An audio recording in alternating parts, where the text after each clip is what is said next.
Welcome to the world of real entertainment.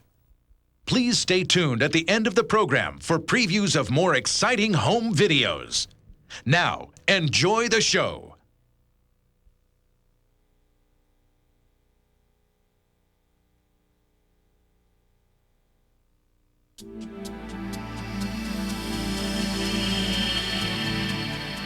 It begins as a tiny spark. In an instant, a fire combusts out of control, and lives are forever changed.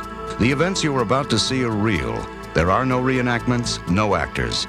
Just real people confronting extraordinary situations. This is the story of man's quest to control the fury of blazing infernos.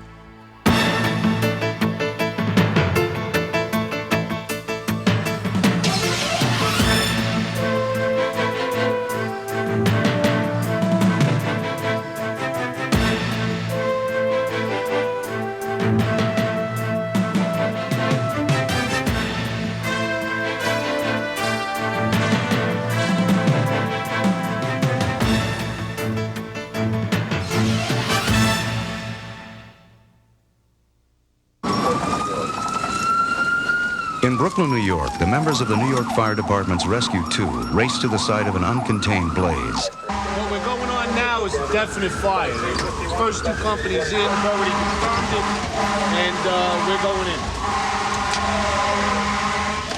Should be fun. Showtime, guys, showtime. Let's go do it. Rescue 2 is an elite search and rescue team, one of 5 stationed around the city.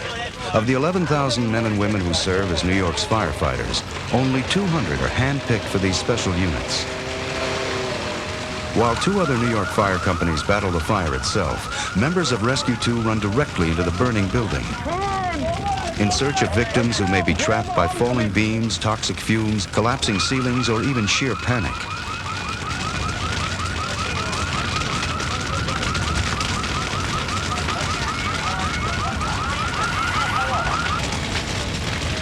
Searching for signs of life inside, firefighters can face deadly surprises from any direction. A sudden burst of flames here can reach 1,500 degrees Fahrenheit. Get ready to get these guys down the stairs. Finally, exhausted members of Rescue 2 stagger out, assured that there is no one in the building. Hey, that was fun. As one dangerous call ends at daybreak, the team prepares to face an even more critical situation. Good fire, right there. Blow it out the second floor. We got people up above the window. A fire has trapped 8 people in a 6-story apartment building, including a young boy somewhere inside. Every second counts as desperate victims scramble for their lives.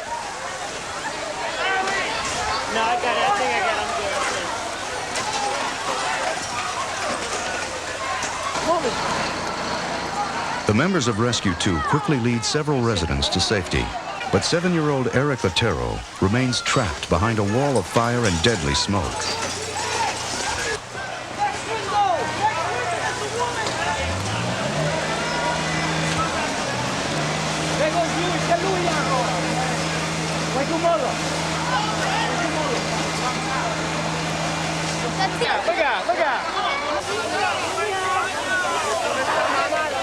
While Eric's mother grows increasingly anxious, the firemen risk their lives to penetrate the inferno. And finally emerge, holding Eric's tiny body.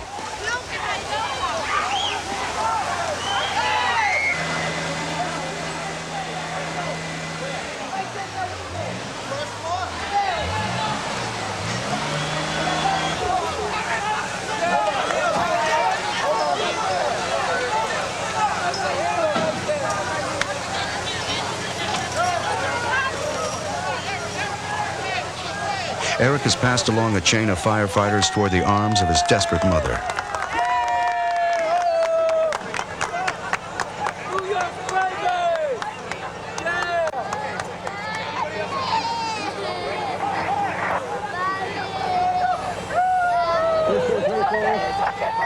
The boy is shaken, but incredibly, he is not seriously injured. Most fires do occur in homes, and some of the country's oldest and most vulnerable residential buildings are located in Boston, Massachusetts. In these vintage apartments in the city's crowded neighborhoods, fire can spread with lightning speed.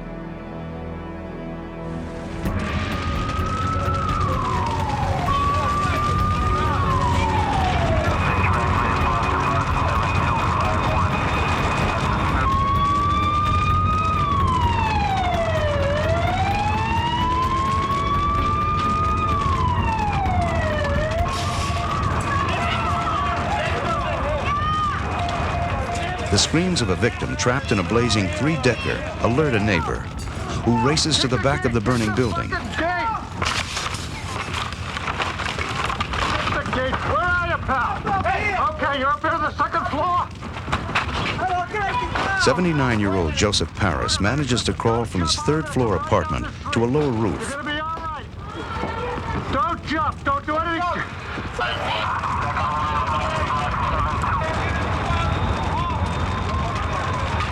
The neighbor scrambles to help him. Stay right there. Oh, yes.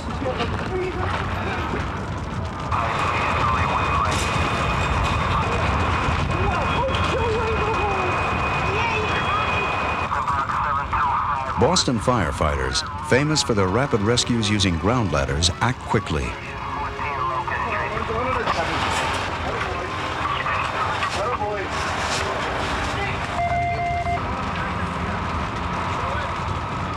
As they help him escape just before the blaze destroys his house. Joseph Paris is thankful to be alive.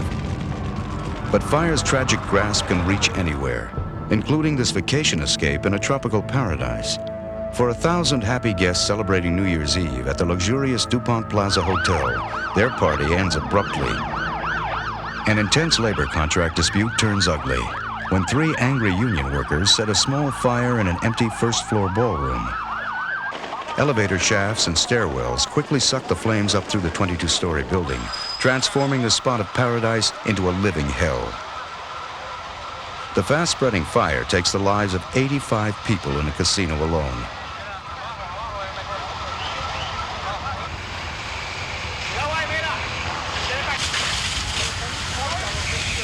Firefighters drag heavy hoses up superheated stairwells.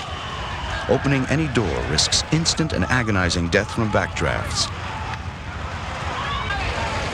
Victims escape to the roof or dangle far above the reach of even the tallest ladders.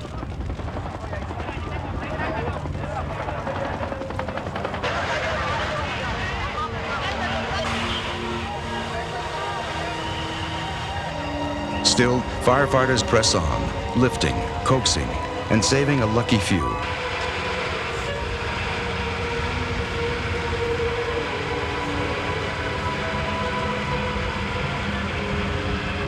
Desperation and ingenuity drive some victims up, others down.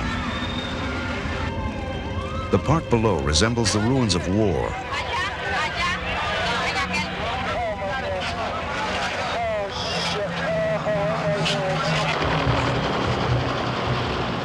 While above, desperate survivors fumble for precarious toeholds, anywhere to escape a sure death.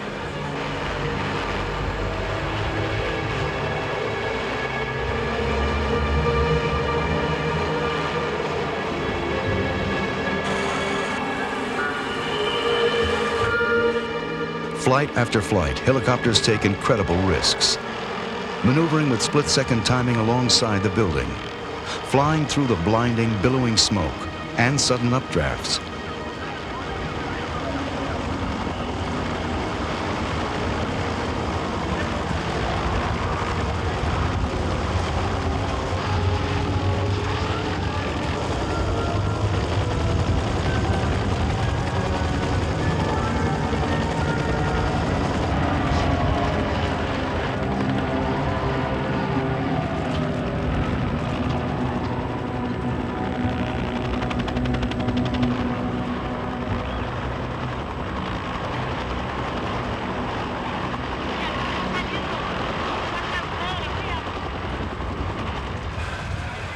The sheer scale of this tragedy strains the resources of San Juan's entire medical community.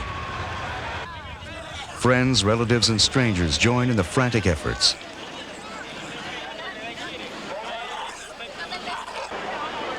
Tireless firemen and civilian rescuers work far into the night as the fire refuses to subside.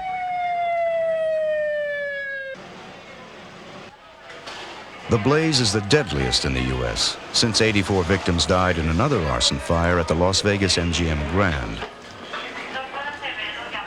But thanks to the courage of the firefighters and citizens of Puerto Rico, hundreds of lives are saved. The dangers of combating a blaze remain great, no matter how experienced a firefighter might be. Every year, thousands of American firefighters suffer life-threatening accidents. Even after the flames of this San Antonio building are squelched, its fire-weakened structure proves hazardous. As firefighters search for victims, a balcony suddenly disintegrates, turning rescuers into victims themselves.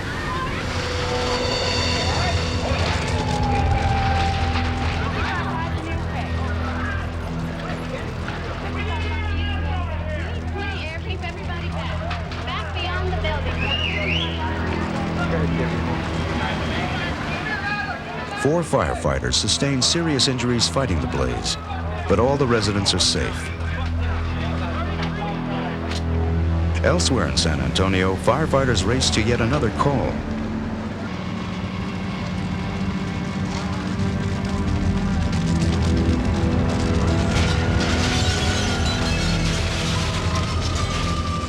Even in empty or abandoned buildings such as this, the spreading flames must be stopped. Often, as with this fire, that means climbing up. When fire hits furnace-like conditions, disaster can strike without warning. Suddenly, the roof caves in. Exterior walls explode outward.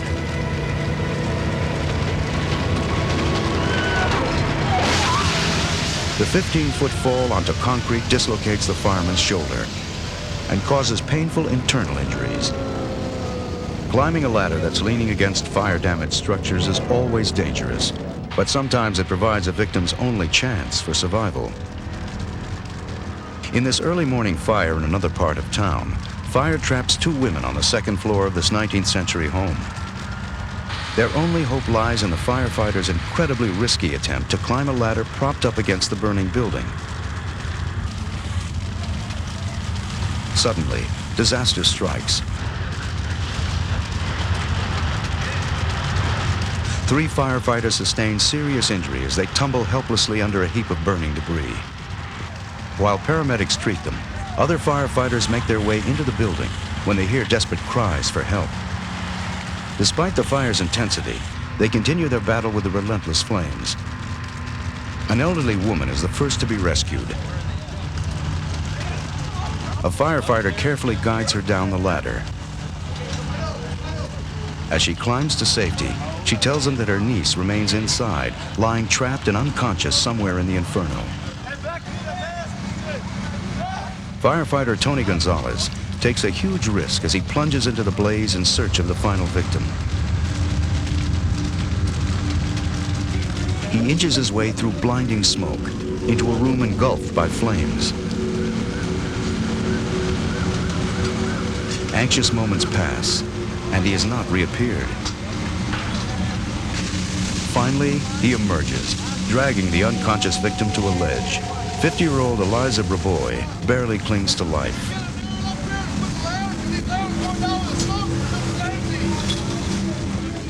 As flames continue to devour the building, rescuers face a new challenge, lowering the unconscious victim to an ambulance. They stabilize Braboy and strap her into a rescue litter.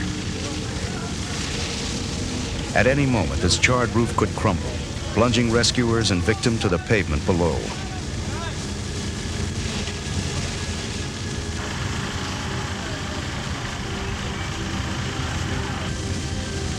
Using mountain rescue techniques, they form a human winch and lower Braboy to waiting paramedics.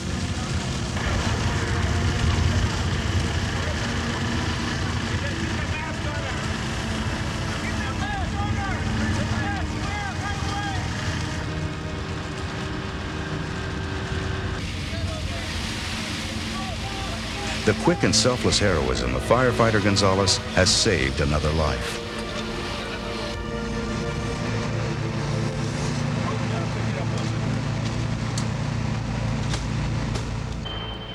When giant tongues of roaring flames shoot out from an older building in Philadelphia, the blaze seriously weakens the superstructure.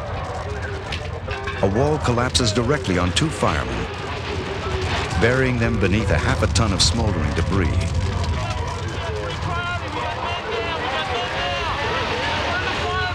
Their comrades frantically dig through the burning rubble, some using their bare hands.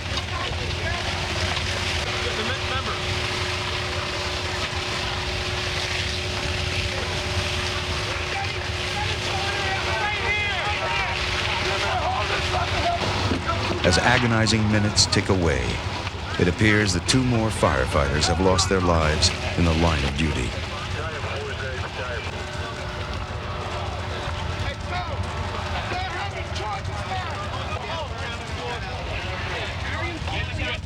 Finally, one of them is hauled out. Over there, go, right. Take this guy right away, all right?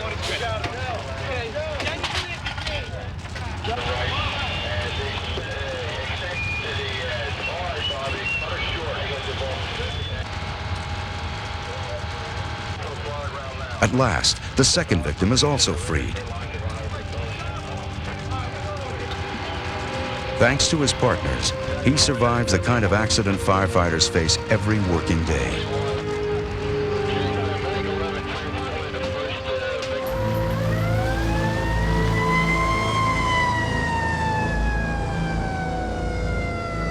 Chicago fire companies race to the scene of a 5-alarm fire on the city's north side.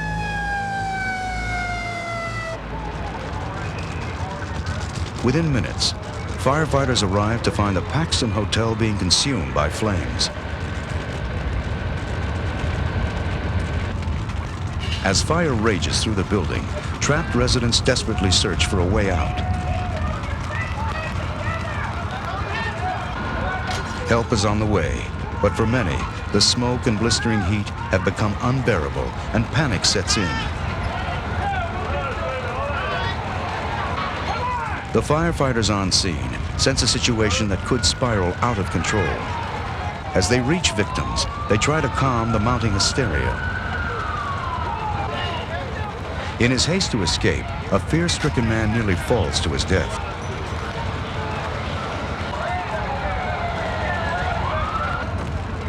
Firefighter Jim Pearl strains to hang on as he struggles to help the heavy man down the ladder.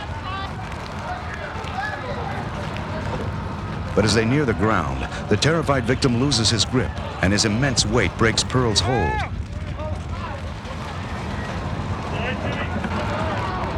Paramedics rush the man to a waiting ambulance.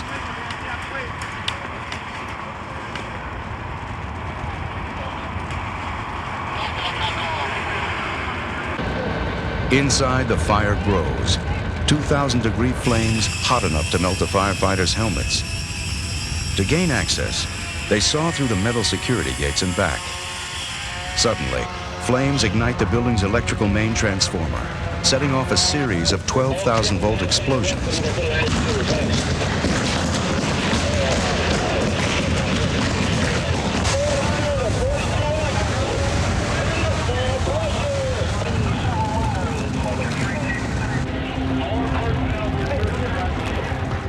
The horror spreads. A woman lies in agony after leaping from the 4th floor.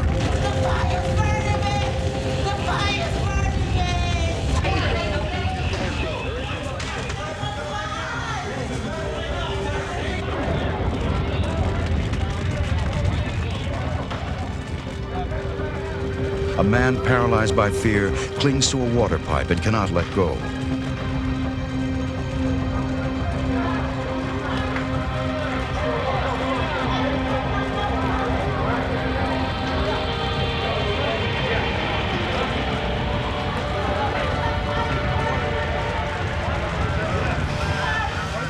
Finally, the firefighter coaxes him down.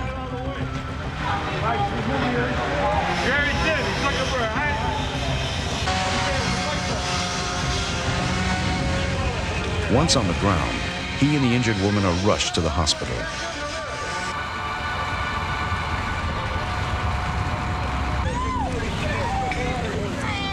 The area resembles a war zone, crowded with the injured, the deceased, and those separated from loved ones.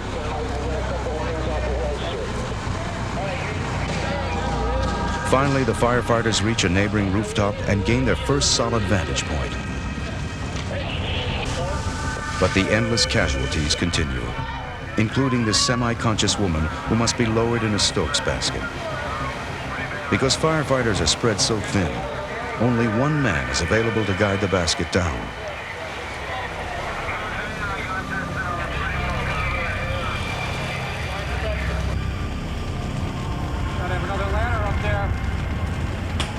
The firefighter carefully directs the basket's descent.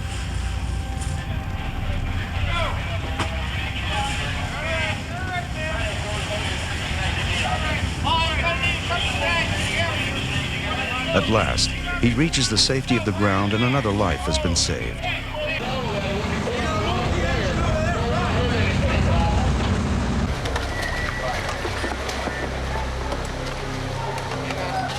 "270 exhausted firefighters battle into the night.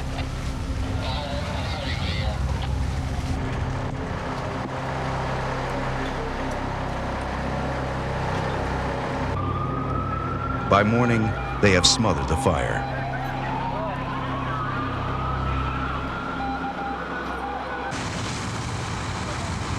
It has claimed 19 lives, the deadliest fire to hit Chicago in many years. Remarkably, the firefighters have rescued over 100 people from certain injury or death. But sometimes, firefighters aren't the first on the scene.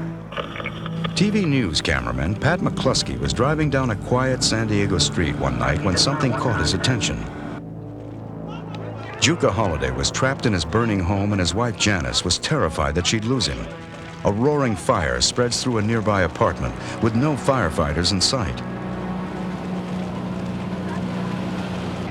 We can't get him out.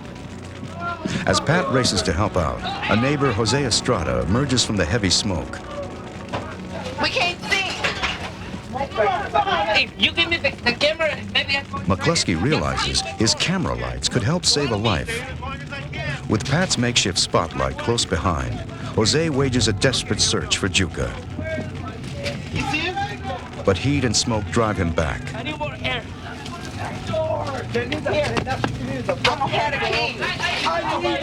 After trying to clear his lungs of smoke, Jose tries again. Come on! I need light. Okay. We can't see. Once more, the heat and smoke drive him back towards McCluskey's camera and lights. Outside, hopelessness sets in. Just as Jose comes out again for air, San Diego firefighters arrive and a family member points directions.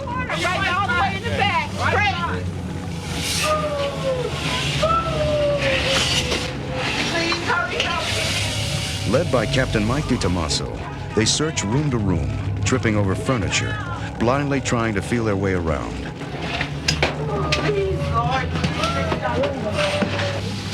But they only find charred wreckage.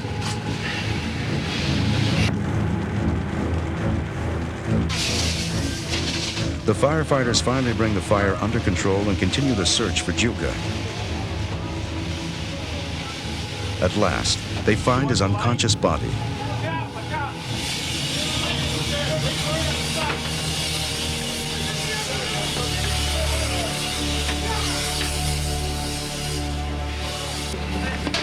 Jose helps the firefighters drag his body outside where they begin resuscitation efforts. Janice Holiday fears the worst. Captain DiTomaso and his rescue team do everything humanly possible to try and save Juka, but their time is running out.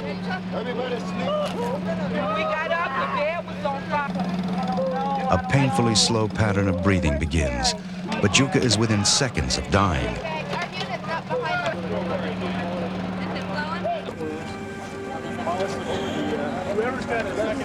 Finally, the emergency team induces sustained breathing.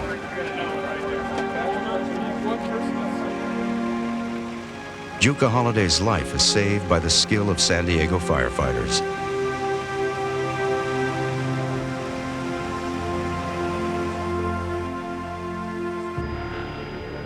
Another kind of hero emerges in a deadly blaze in Atlanta, where an electrical fire in this 10-story Atlanta building traps 24 workers in an oven of roasting heat and suffocating smoke.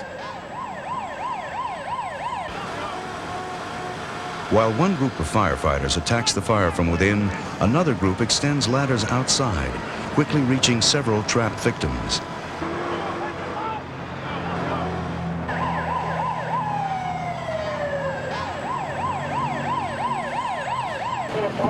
It is at this point in the rescue that firefighters need to pace themselves to conserve energy for the demands of hauling equipment up or bringing victims down.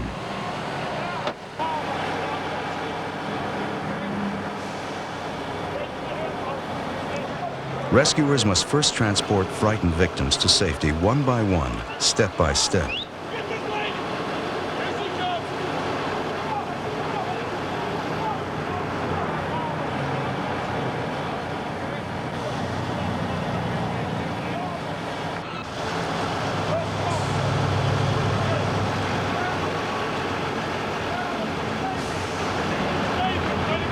As the first workers reach safety, another group of firefighters takes over, questioning the survivors about their co-workers still trapped inside. The medical triage area is already filling with firefighters overcome by heat and smoke. The first fatality is recorded, along with mounting injuries and critical smoke inhalation cases. Attention suddenly turns to the rear of the building. After breaking a window for air, Executive Solomon Williams attempts to save himself and a close friend who's been overcome by smoke. Williams calls for a ladder, but firefighters are unable to bring a truck close enough. Rescuers urge Williams to stay where he is, assuring him that firefighters are on their way.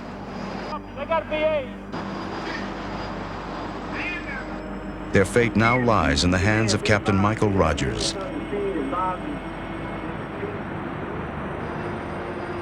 Captain Rogers gathers a team of firefighters and prepares to enter the building, knowing they have only minutes to bring the two men down alive.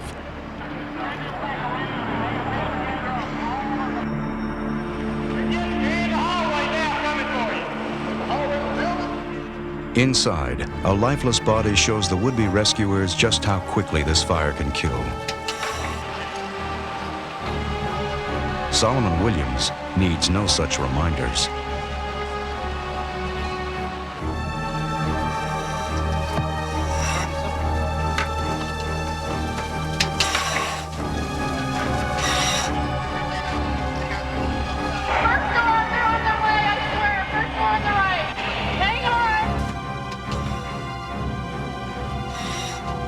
Finally, Rogers reaches the two men. Chief! They in there. They got they in there. Need to put some air on them. Who's in there with them? Okay. Paramedics wait below as firefighters prepare to bring the two men down. The explosions and fire have caused nearly $3 million in damage, but the human toll is even greater and continues to mount. While Williams emerges from the building, the friend he tried so heroically to save has not been as lucky. Efforts to resuscitate the man fail. The firefighters also count several casualties among their own, although all will eventually recover. As for the courageous Williams, firefighters consider him a genuine hero.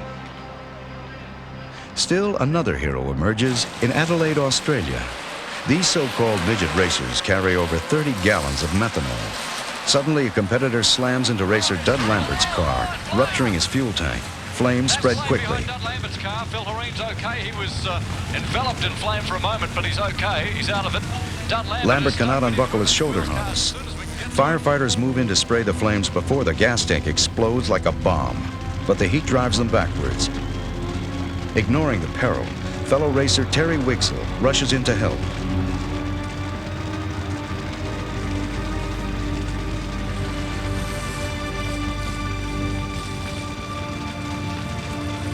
Here it is again. Lambert knows that Terry Wigzell's selfless act in the face of the fire's explosive nature saved him from serious injury, or worse.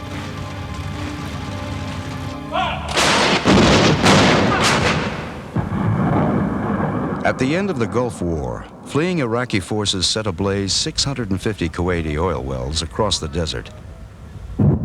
The scale of the disaster is vast. 6 million gallons of oil every day spew up through wellheads and ignite, pouring massive amounts of thick, toxic smoke into the atmosphere. Environmentalists warn of global pollution of the sky and ocean, adverse weather patterns, and a seriously disrupted food chain. As each day passes, the damage to the planet mounts.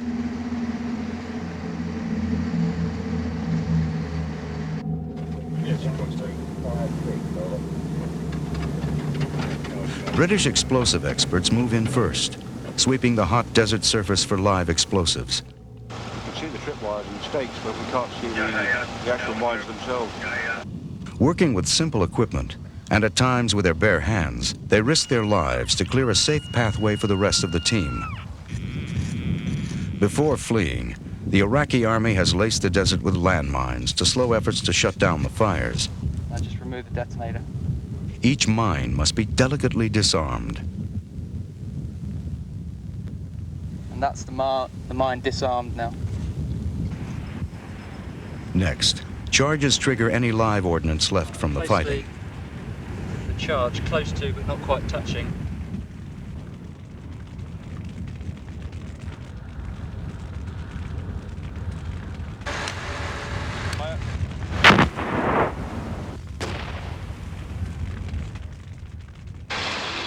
Finally, with roads built across the cleared desert, firefighters head straight into the heart of the Inferno.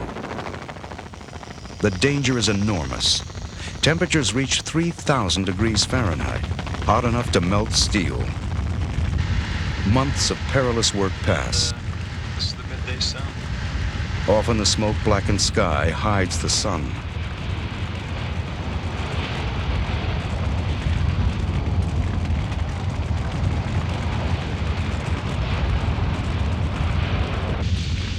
One by one, troubleshooters extinguish the flaming gushers.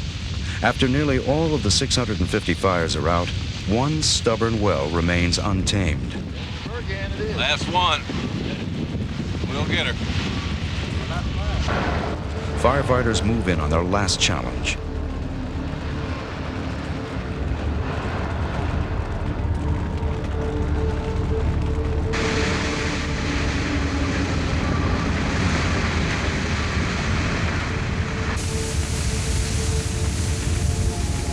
Water fails to quench this last giant blaze.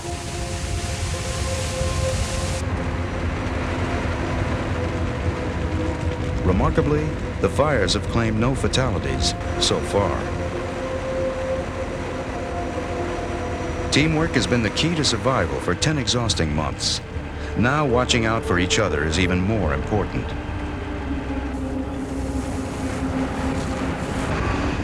The troubleshooters bring in special chemicals designed to neutralize the flames.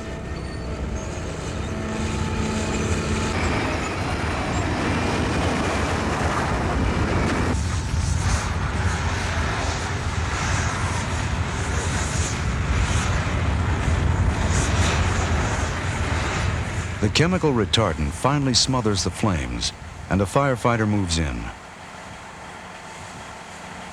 Suddenly, the fire roars back to life. He barely escapes with his life. Explosive experts resort to a riskier weapon, dynamite. They hope it will rob the fire of the oxygen it needs to keep burning. There's 50 pounds of dynamite in this one. 50? Better put 100. The bulldozer operator maneuvers the volatile explosive. He must drive blind, relying on hand signals from his partners. He lowers the barrel of dynamite directly into the heart of the raging fire.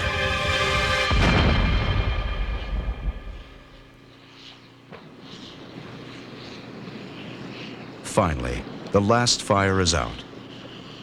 But now the men must cap the pillar of black oil gushing from the wellhead.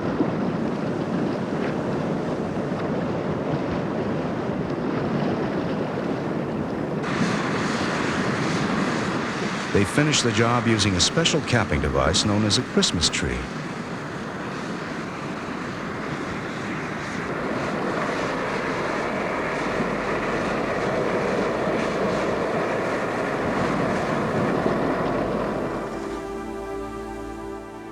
After a full 10 months, they have averted a global disaster without losing a single life.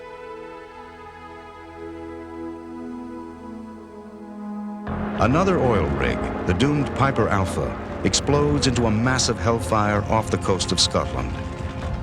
The disaster traps 220 workers between the catastrophic blaze and the unforgiving sea. No one knows their fate. 5 casualties, which includes 3 serious burns and 1 injury. The Royal Air Force responds and races to the burning Inferno.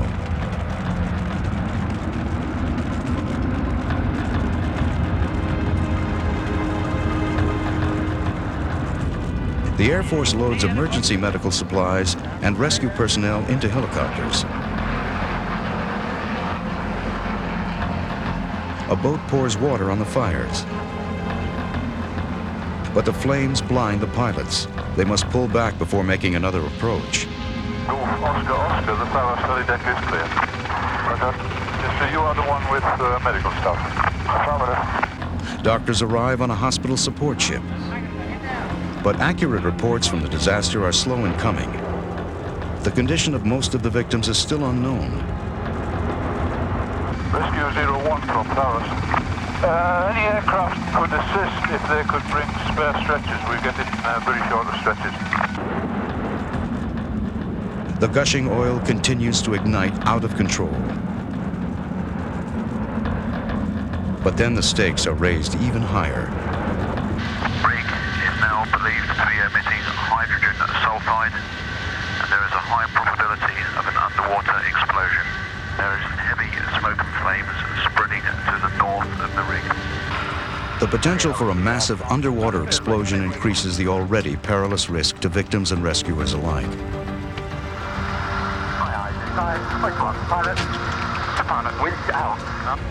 But with daylight approaching, the Royal Air Force redoubles its efforts.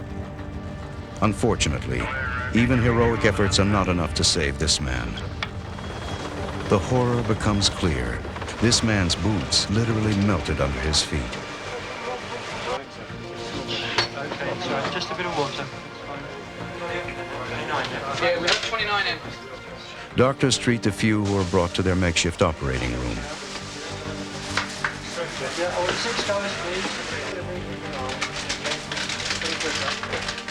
But many more lives are taken by the merciless fire in the sea.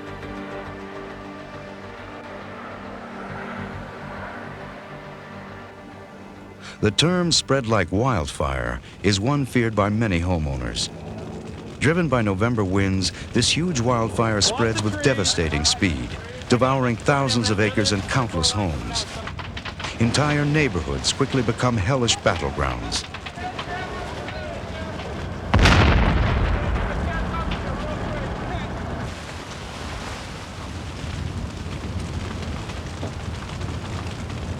Helicopter water drops fail to slow the Inferno, heading directly towards the hillside community of Altadena. For your own safety, please leave the area now. This area is being evacuated.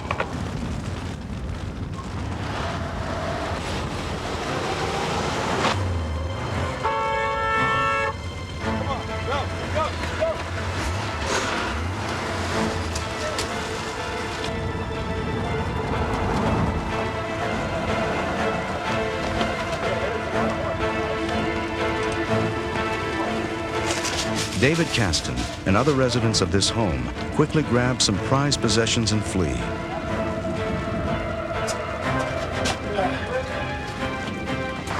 But as their neighbors flee, Joel Pereira decides to risk one last stand. Their impromptu efforts inspire others to join in any way they can. As everyone pitches in, they are joined by a team of U.S. Forest Service firefighters. They go quickly to work, removing fuel from the fire's path.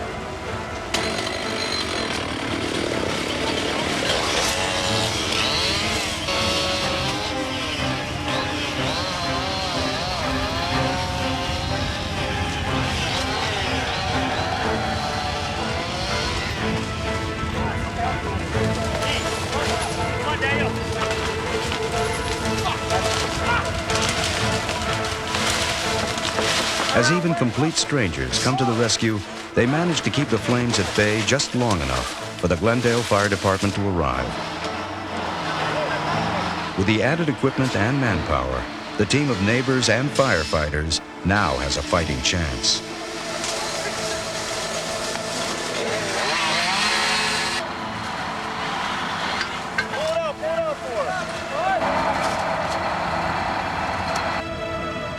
Together, they save the house.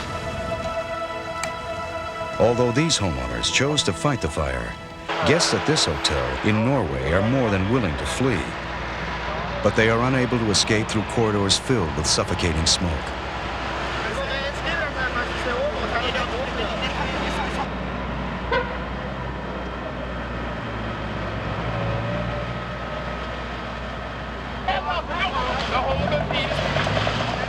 With casualties mounting, firefighters must reach those trapped in the highest floors quickly. Victims like English businessman Stephen Downs,